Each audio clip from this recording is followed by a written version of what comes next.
नमस्कार बंधुओं, मैं हूं आपका मित्र शक्ति पांडे सिडनी ऑस्ट्रेलिया से और स्वागत करता हूं अपने YouTube चैनल पर माई लाइफ शब्दों में। इसके अब तक में 22 एपिसोड आप लोग देख चुके हैं और मैंने अपने जीवन की कहानी ऑस्ट्रेलिया से लेकर के और मुंबई से गुरुकुल और गांव, जो कुछ भी मेरे साथ जीवन में हुआ वो सब कुछ आपको मैं अब तक में बता चुका हूं।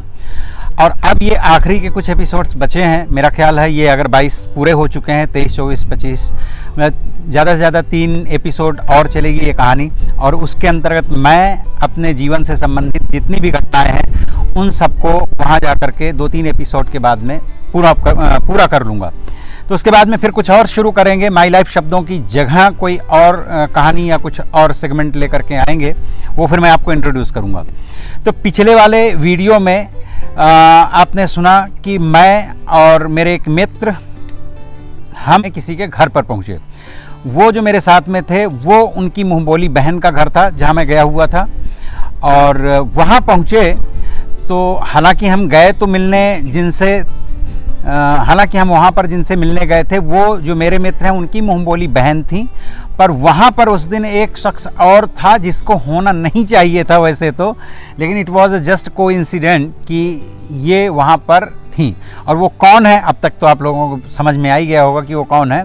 तो ये मैडम जी, मेरी पत्नी आस्था ये थी। अच्छा पाणी जी, बाय द वे तुम उस दिन थी क्यों घर पे? वैसे तो वो तुम्हारे कॉलेज जाने का टाइम होता है उस टाइम पे। एक्चुअली उस दिन मेरे दांत में बहुत दर्द था एंड ऐसा हुआ कि लाइक बिल्कुल जाने का वो ही नहीं था और डॉक्टर से अपॉइंटमेंट भी लेके रखा हुआ था। सो उस दिन मैं घर पे ही थी और अंकल के साथ, जो बता रहे हैं, जो मेरी मम्मी के मुंह बोले भाई, अंकल के साथ ये आए, घर पर पहुँचे उस दिन। तो ये एक कोइंसिडेंट था कि इनकी मुलाकात मेरी वहाँ पर हुई। हालांकि पहली मुलाकात में ऐसा कुछ नहीं था कि कुछ बात चल गई हो, बात बन गई हो, लेकिन बस एक ही पहली जो एक मुलाकात होती है वो वहाँ इनके घर में हुई। फिर मेरे ख्याल से हमने खाना वाना खाया था ना तुम्हारे घर में? खाना खाया था, हाँ हमने खाना वगैरह खाया।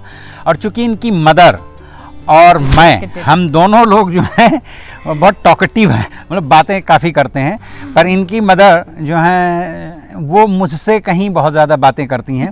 तो रास्ते में जो इनके रिलेटिव थे उन्होंने मुझे, और जो मेरे मित्र थे वो अब क्योंकि इस संसार में नहीं है, तो उन्होंने मुझे एक बात कही थी कि एक काम करना शक्ति, वो जो कुछ भी बोलेंगी मेरी सिस्टर तो उसमें आप हाँ में हाँ मिलाते रहना, तो उनको बड़ा अच्छा लगेगा।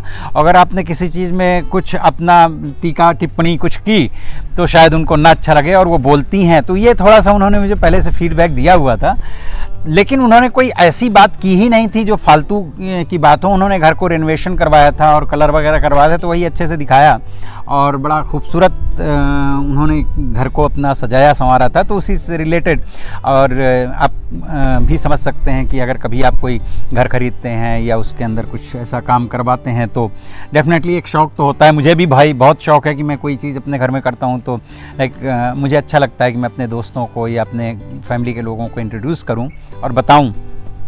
ये सब कुछ हुआ था। यहाँ एक चीज़ मुझे ये बतानी थी कि इनकी मदर खाना बहुत अच्छा बनाती हैं। हालांकि मेरे नसीब में उनके हाथ का खाना बहुत कम लिखा हुआ था। वो अभी जीवित हैं, सुरक्षित हैं, पर ये अब आगे के एपिसोड्स में पता चलेगा कि क्यों कम लिखा हुआ था। तो मुलाकात हुई हम लोगों की, और तुमको पहले दिन ही प्यार हो गया था मुझसे। Oh my God. अंशिका कैमरे के पीछे हंस रही है। Not at all. अच्छा, तुमको प्यार नहीं हो गया था? Not on the first day. अच्छा, जो भी हो, बातचीत हुई और वहाँ से लौट के आए तो एक अच्छा सा मूड फ्रेश हुआ, बिकॉज मैं थोड़ा सा स्ट्रेस था। और जब मैं चलने लगा इनके घर से तो इनकी मदर ने ये कहा था कि इनके पापा नहीं थे उस दिन शायद घर पे ना, उस टाइम पर शायद हाँ नहीं थे, वो ड्यूटी पे गए हुए थे। तो उन्होंने ये बात बोली थी कि अगर वो शाम को आएंगे घर तो हम आएंगे शाम को मिलने। तो मैंने कहा हाँ आ जाइए। मुझे लगा कि चलो ठीक है, फॉर्मल सा था, लेकिन मैंने बोला कि हाँ आइएगा। उनको लगा होगा कि भाई देखिए जब छोटी फैमिलीज़ होती हैं ना, अब इनके घर में भी ये इनकी सिस्टर, मदर और फादर, बस 4 लोग ही थे। मैं तो खैर अकेला था ही। हॉस्टल असल में छोड़ने के जस्ट कुछ महीनों पहले मेरे जो सबसे बड़े वाले ब्रदर, जो अब नहीं है, स्वर्गीय श्री कमलेश पांडे, तो उनका एक बार मुझे फ़ोन आया और उन्होंने बताया कि उन्होंने काफ़ी कोशिशें करके और मुझे एक गवर्नमेंट जॉब दिलवा दी है। हाँ बिल्कुल यही शब्द है, मैंने बड़ी जिम्मेदारी के साथ में ये शब्द इस्तेमाल कर रहा हूँ, गवर्नमेंट जॉब। चूँकि जो लोग मेरे ब्रदर को जानते थे या जानते हैं उन्हें पता होगा कि वो काफ़ी क्या बोलूँ मैं उनको, हाँ इन्फ्लुएंशियल पर्सनैलिटी थी और पॉलिटिकल उनके बड़े अच्छे रिलेशंस थे। तो वो जो गवर्नमेंट जॉब है तो मैंने उसमें इवन एक सिग्नेचर तक फॉर्म में नहीं किया था। अब पता नहीं ये अच्छी बात है बुरी बात है और जो कुछ भी है, हालांकि वो जॉब कोई बहुत बड़ी जॉब नहीं थी, बड़ी साधारण सी पोजीशन थी, लेकिन मैं ये जानता हूँ कि उत्तर प्रदेश में वो सरकारी जॉब जो है आज भी बड़ी इम्पोर्टेंस रखती है, बड़ी इम्पोर्टेंट है। तो वो थी रोडवेज में एक कंडक्टर की जॉब। तो वो जॉब उन्होंने जो है भाई साहब ने, मैंने तुमको बताया होगा मेरे ख्याल से, तो वो जॉब उन्होंने दिलाई थी मुझे और फ़ोन आया उनका कि तुम्हारी जॉब फाइनलाइज्ड हो गई है तो तुम वापस आ जाओ घर, तो ये जॉब ज्वाइन कर लो, गवर्नमेंट की जॉब है तो तुम कहाँ इधर उधर परेशान होते रहोगे। यहाँ मैं एक चीज़ और बताना चाहता हूँ कि पापा के न रहने के बाद में मैंने हमेशा अपने बड़े वाले ब्रदर को अपने एज ए फादर फिगर देखा उनके अंदर, कि वो मेरे एक पिता तुल्य थे। और मैं आगे भी बताऊंगा आपको कि जब मैं इंडिया छोड़ रहा था तो भी उस टाइम पर उन्होंने अपने इमोशंस किस प्रकार से एक्सप्रेस किए थे। तो वो कभी चाहते नहीं थी कि मैं बहुत दूर जाऊं उनसे। असल में तो वो अपनी पूरी फैमिली को अपने आसपास या अपने साथ में ही रखना चाहते थे, पर कुछ चीज़ें जो हैं देखो भाई, कुदरत की जो ईश्वर तय करता है फिर उससे तो आप बियॉन्ड कुछ जा करके कर नहीं सकते।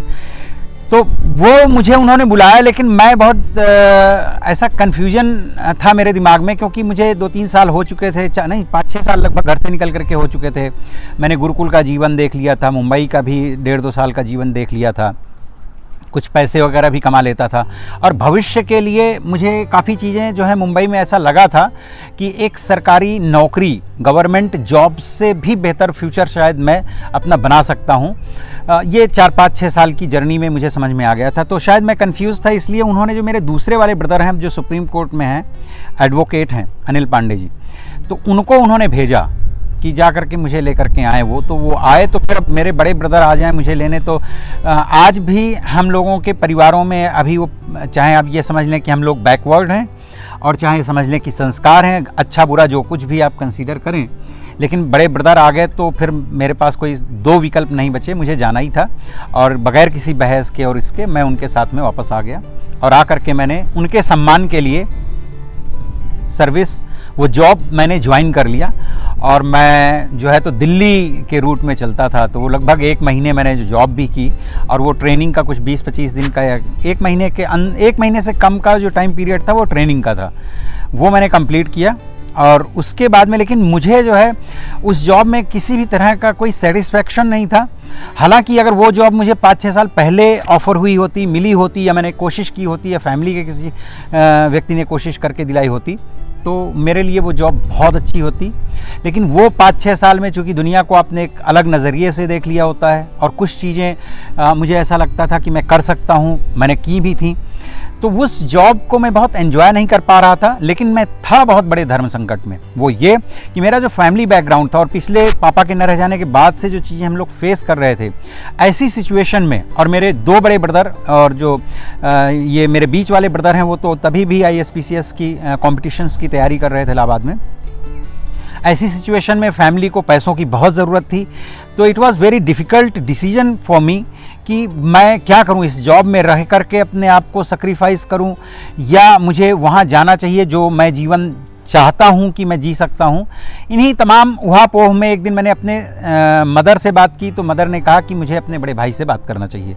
तो बड़े भाई साहब से मैंने बात की एक दिन रात में। मैं आया ड्यूटी से, फिर मैं गांव आया, और गांव आया तो भाई साहब बड़े खुश थे। उनको ये लग रहा था, इस बात के लिए वो खुश नहीं थे कि मैं पैसे कमाऊंगा और फैमिली की हेल्प करूंगा, इन चीज़ों का मैंने कभी उनके अंदर स्वार्थ नहीं देखा अपने प्रति, लेकिन उस बात से खुश थे कि वो शायद मेरी ज़िंदगी, जैसे एक पेरेंट्स चाहते हैं कि अपने छोटे बेटे या अपने छोटे भाई की जो लाइफ है उसको कहीं सेट कर दिया जाए, तो उनके हिसाब से उन्होंने मुझे एक गवर्नमेंट जॉब दिलवा दी थी, और उन्होंने अपने उत्तरदायित्व का बेहतरीन ढंग से पालन कर लिया था। तो ही वॉज़ वेरी हैप्पी।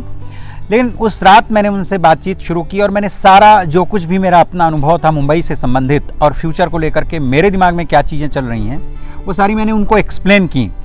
और यहाँ देखिए हम बहुत अच्छी खूबसूरत जगह पे हैं। ये मेरे घर से मुश्किल से 400 मीटर की दूरी पर ये वही रिवर है जहाँ से फेरी वगैरह जाती है। कई लोग आए हुए हैं, शायद आपको कैमरे में नहीं दिखाई दे रहा होगा, लेकिन मेरे सामने है। और ये गोरी फैमिली मुस्कुराते हुए जा रहे हैं, उनके 2 बच्चे भी हैं, अच्छा लग रहा है। सो कम टू द पॉइंट कि मैंने अपने बड़े ब्रदर को ये सारी बातें बताई कि यहाँ रह करके इस कंडक्टर की जॉब में मैं कितना पैसे कमा पाऊँगा और इसका फ्यूचर क्या हो सकता है। हो सकता है कि अभी तत्काल में मैं परिवार की कुछ बेहतर मदद कर सकूं 1-2 साल, लेकिन मैं इस चीज़ को लेकर के पूरी ज़िंदगी, क्योंकि मैं मुंबई में कुछ समय बिता चुका हूं और मैंने देखा है कि मैं अपने आप को किस तरह से आगे ले जा सकता हूं, तो वो हमेशा मेरे दिमाग में पछतावा रहेगा और मैं पूरे मन से ये काम नहीं कर पाऊँगा। तो मैं चाहता हूँ कि ये काम ना करूँ, लेकिन मैं बगैर आप लोगों की अनुमति के और बगैर आपकी इच्छा के मैं इसे छोड़ नहीं सकता हूँ।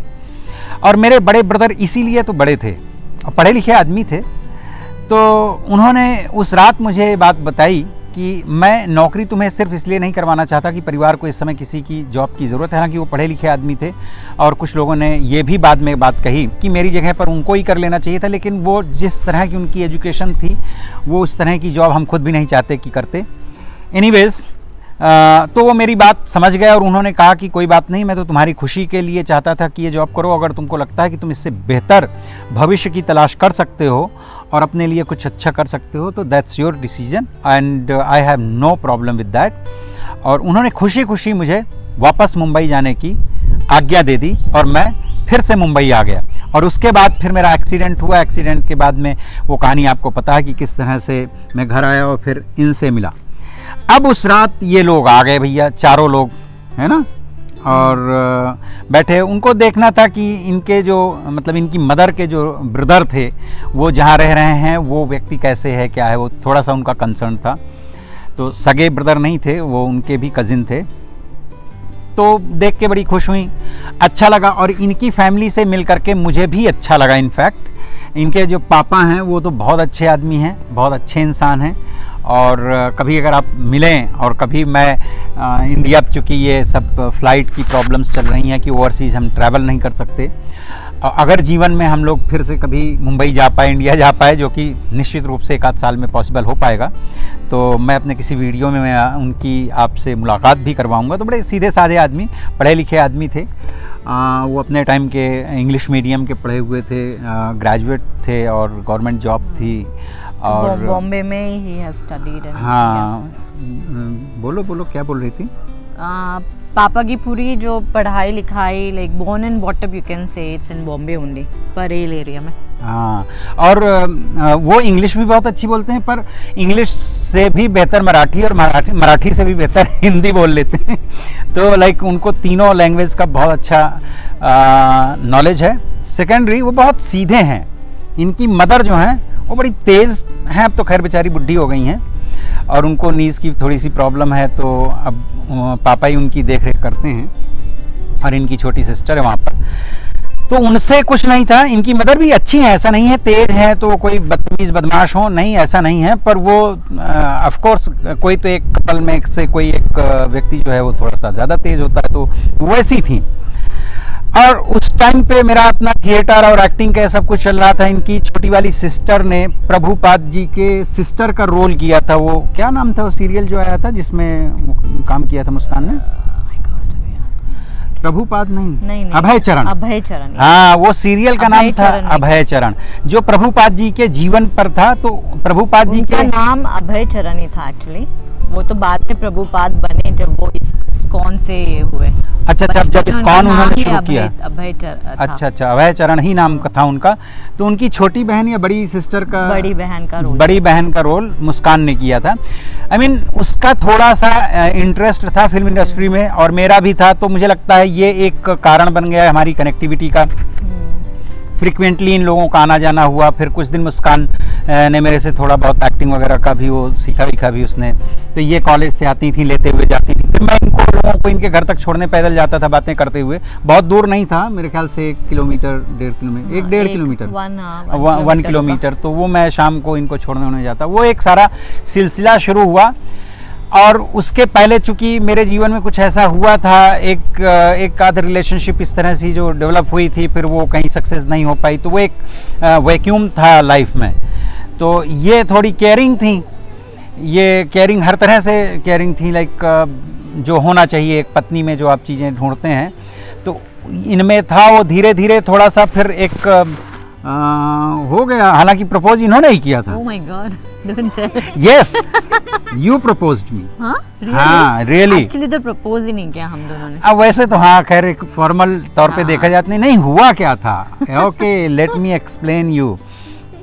तो हुआ ये था कि चूँकि मैं एक्टिंग थिएटर वगैरह करता, तो मेरे संपर्क में बहुत लोग थे, और जब हम जाया करते थे थिएटर के लिए, या वैसे भी लोखंडवाला, आदर्श नगर, वो सब उस टाइम पर सारे ऑफिसेस फिल्म के हुआ करते थे, तो काफ़ी लोगों से मुलाकात हो जाती थी। तो मुझे एक दिन एक लड़की और उसके फादर से मुलाकात हुई, और मैं नाम नहीं ले सकता हूँ क्योंकि वो एक नए नॉन एक्ट्रेस हैं, तो मैं उनका नाम नहीं ले सकता।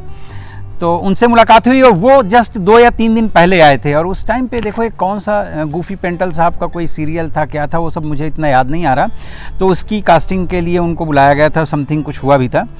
तो वो मैं थोड़ा सा, नए लोग कहीं पर भी अगर किसी को हेल्प की ज़रूरत होती है, तो यहाँ पर भी ऐसा नहीं है। मेरे एक जानने वाले हैं, अब जानने वाले हो गए, तब जानने वाले नहीं थे। जब हम एडिलेड से यहाँ आए थे, तो वो मुंबई के हैं, सरदार जी, यंग है, बच्चे हैं मेरे सामने तो भी। तो ऐसे एक दिन मैं रंडल मॉल में बैठा हुआ था, तो उनको देखा, तो चेहरे से यहाँ पर पता चल जाता है। देखिए, ऑस्ट्रेलिया में जब कोई फर्स्ट टाइम आता है, 2-4 दिन तक में उसके चेहरे में लिखा होता है कि भाई मैं अभी आया हूँ। वो एक पता नहीं कैसे पता चल जाता है। तो उनको न्यू कमर तुम भी थी उस दिन ना, बैठी हुई थी। हाँ, तो नहीं, तुम कुछ खरीदने चली गई थी, और मैं रंडल मॉल के वो बीच वाले उसमें बैठा हुआ था। तो आई सॉ दैट गाय, और वो चले आ रहे थे, और मुझे देखा, आई कांटेक्ट हुआ, तो मैंने बहुत थोड़ा सा स्माइल दी, तो वो अच्छे से हंसे, और मुझे लगा कि he wants to talk to me. तो मैंने कहा कि आइए सरदार जी, बैठिए, बातचीत करते हैं। बातचीत की, और वो सब अच्छा लगा। फिर वो थोड़ा सा 1-2 बार मुलाकात हुई, और जब हम एडिलेड से मूव करके सिडनी आ रहे थे, तो मैं अब सारी डिटेल्स में तो नहीं जाऊंगा, उनकी अपनी कुछ कंडीशंस थी, वो सब चीज़ें अच्छा नहीं है बताना, लेकिन ये समझिए कि उतनी सी मुलाकात से फिर वो उन्होंने मुझसे रिक्वेस्ट की, तो मैंने उनको अपना घर किराए पे दिया था। तो मुझे लग रहा था कि हमारे एक शहर के, हमारे एक देश के लोग हैं। तो आई मीन, मैं ये बात कहना चाहता हूँ कि मैं थोड़ा सा हेल्पिंग नेचर का आदमी हूँ, पर ये भी नहीं कि कुछ लोग मुझे बेवकूफ़ एकदम बना दें, और मुझे समझ में आने लगता है कि आप 4-6-8 साल एकदम कांटेक्ट ना करें, और ऑल ऑफ सडन एक दिन मुझे कॉल करें कि मुझे मदद की ज़रूरत है, तो फिर वो मुझे भी नहीं अच्छा लगता है। पर जहाँ किसी के साथ में संपर्क में हैं, और एक ठीक सा कुछ चल रहा होता है, वहाँ अगर किसी की ज़रूरत है, और अगर मेरी क्षमता है, तो उसी सिलसिले में वो लोग भी वहाँ पर बाप बेटी जो हैं, तो आदर्श नगर में कहीं मेरी मुलाकात हुई। तो मुंबई जैसे शहर में वो आए थे, मध्य प्रदेश के थे, मंदसौर, देखो मुझे याद आ गया, मंदसौर एक मध्य प्रदेश का शहर है, वहाँ से आए हुए थे। तो बातचीत हो गई, और मैंने उनको अपना जो भी मेरा एक कॉन्टैक्ट नंबर था, वो मेडिकल स्टोर का वो दिया, एड्रेस वगैरह दे दिया। तो मैं तुम्हारे घर में तुमको एक दिन छोड़ने गया था, और प्लान ये था कि तुम्हारे घर में ही मुझे डिनर करना है। तो उनको, क्योंकि तब तक वो 2-4 मुलाकातें हो चुकी थी उन लोगों से, तो उनका फ़ोन गया होगा मेडिकल स्टोर में राज के पास। तो राज ने बताया कि राज ने घर में जाके देखा होगा, तो मैं घर में नहीं था। तो उनको, क्योंकि मैंने इनके घर का भी दे रखा था तब तक, क्योंकि इनके घर से काफ़ी अच्छे मेरे रिलेशंस बन गए थे, और तो उनको मैंने नंबर दिया हुआ था इनके घर का भी, इमरजेंसी में कांटेक्ट करने के लिए। तो उनका फ़ोन आया उनके फादर का मेरे पास में, वहाँ पे इनके घर में। तो बातचीत हुई भैया, और इनके दिमाग में बड़ी तेज़ी से सारी चीज़ें चल रही होंगी। नहीं, एक्चुअली आप डिनर के लिए रुकने वाले थे, yes. एंड फोन जैसे ही उनका आया, तो you didn't say anything, you said अब तो मुझे जाना पड़ेगा, in the sense you didn't say कि वो आ रहे हैं या क्या है, व्हाटएवर, यू नो, लाइक। तो ऐसा हुआ कि ऐसे कैसे, अभी तो डिनर करने वाले थे और अभी अचानक जाना है, ऐसे वैसे। अरे तो मुझे लगा कि मैं बोलूँगा कि भाई वो लोग आ रहे हैं, तो इन लोगों को लगेगा बुरा, और जबकि उसमें उसका लड़की वड़की का कोई वो नहीं था। असल में ये था कि वो उन्होंने घर वगैरह फाइनलाइज कर दिया था, और जिसके यहाँ ठहरे हुए थे, तो वहाँ कुछ प्रॉब्लम हुई थी, तो उनको एक रात के लिए स्टे करना था। तो उनके फादर ने मुझे बोला था कि क्या हम आपके यहाँ एक रात में रुक सकते हैं। तो मुझे लगा कि अब इन लोगों को एक्सप्लेन करूँगा तो ये तो प्री माइंड सेट हो जाता है ना लड़कियों का, औरतों का, भाई कि पता नहीं मैं क्यों ऐसा, क्योंकि उनके साथ में उनकी बेटी भी थी, तो इसलिए मैंने नहीं बताया, हालांकि मुझे बता देना चाहिए था। अब उसके बाद में देखिए साजिश, वहाँ से इनकी जो स्मार्टनेस है, मैं घर चला आया। और वो तो घर आ चुके थे मेरे ख्याल से, उन्होंने घर में, हाँ वो आ चुके थे असल में तो, और उन्होंने राज के यहाँ आके पूछा था, राज के यहाँ आकर पूछा था कि मैं घर पे नहीं हूँ, तो फिर राज के यहाँ से मुझे तुम्हारे घर में फ़ोन किया था, तो फिर इसलिए मैं थोड़ा जल्दी आ गया। और फिर उसके बाद आधे पौने घंटे के बाद ही ना मम्मी आ गई थी। हाँ, 1 घंटे में। 1 घंटे में भाई, वो बाद में पता चला मुझे कि वो कैसे आई। इनकी मम्मी जो, मतलब वो तो कभी कभार ही आती थी, अंशिका होल्ड कर लो थोड़ा। तो इनकी मम्मी और पापा वो बहुत फ्रिक्वेंटली नहीं आते थे, वो तो हफ्ते 2 हफ्ते में कभी एक आध बार उस तरफ घूमने आए तो आते थे घर पे। अदरवाइज ये दोनों सिस्टर्स जो हैं तो ऑलमोस्ट हर दूसरे दिन आते ही थे, और मेरा भी इनके घर में आना जाना था। मुझे भी बहुत एक अच्छा स्पेस मिला। तो अचानक 1 घंटे बाद मम्मी जो है तो रिक्शे से उतरी और उन्होंने, शक्ति ना कि बड़ा एकदम जैसे होता है ना जल्दबाजी में, शक्ति ये लो तुम अपनी चाबी भूल गए हो बेटा। तो मैंने कहा चाबी? अच्छा हाँ, मैंने 1 सेट चाबी तुम लोगों के घर में दे रखी थी कि कभी कोई इमरजेंसी हो जाए, मैं बाहर हूँ कुछ है तो 1 सेट इनके पास में रहना चाहिए।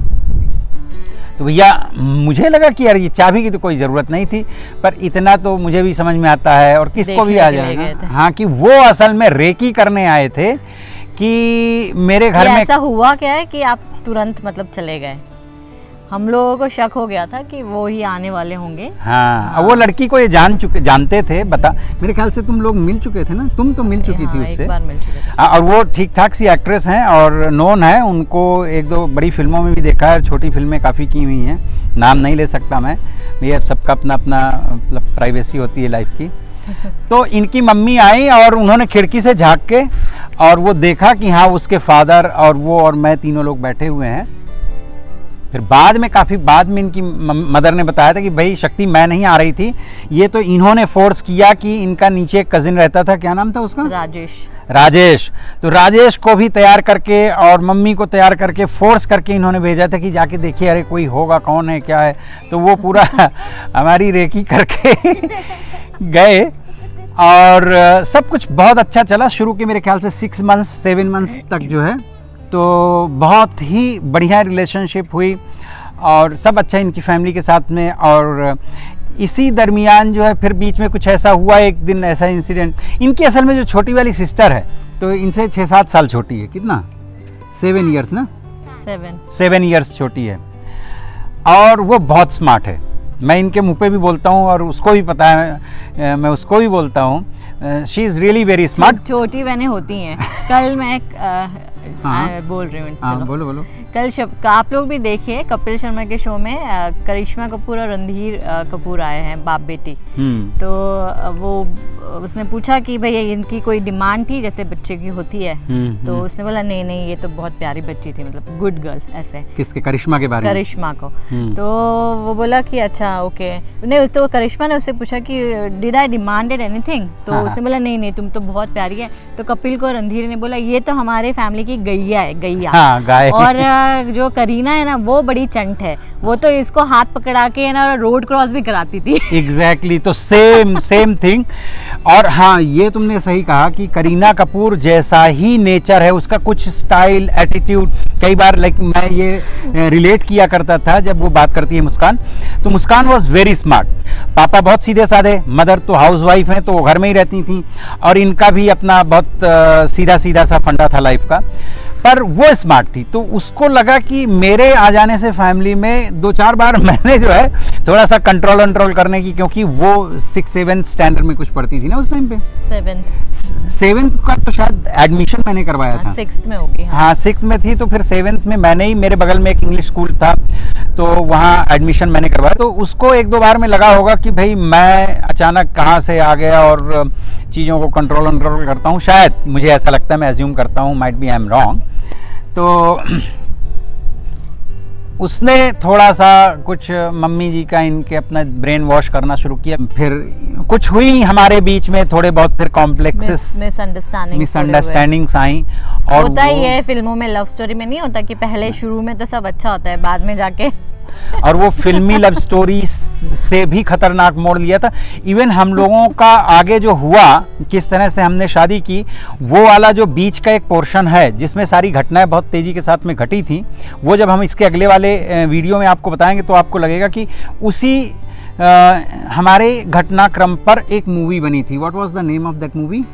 वो हम तभी हाँ बताएंगे। तब बताएंगे। हाँ और ये कहा करती थी, हालांकि वो फिल्म मैंने आज तक नहीं देखी, तो हम जब शादी करके साथ में रह रहे थे तो वो फिल्म उसके बाद में आई थी, तो ये देख करके बोली ये तो हमारी स्टोरी है, माय गुडनेस किसको पता चल गई। तो मतलब वो जो फिल्म बनी थी उस फिल्म से पहले हमारे साथ ऐसी घटना हो गई। ऐसा मैं नहीं कह रहा हूँ कि वो फिल्म हमारी स्टोरी पे बनी थी, it was just a coincident कि हमारे साथ जो कुछ भी हुआ था वो सब कुछ भी फिल्मों में हुआ था। या मैं यूँ कहूँ कि इस तरह की शादियों में या इस तरह की रिलेशनशिप में हर चौथे पाँचवें कपल के साथ में शायद ऐसा ही कुछ हुआ होता है, तो बहुत सारे लोग इस तरह की सिचुएशंस के साथ में खुद को रिलेट कर सकते हैं।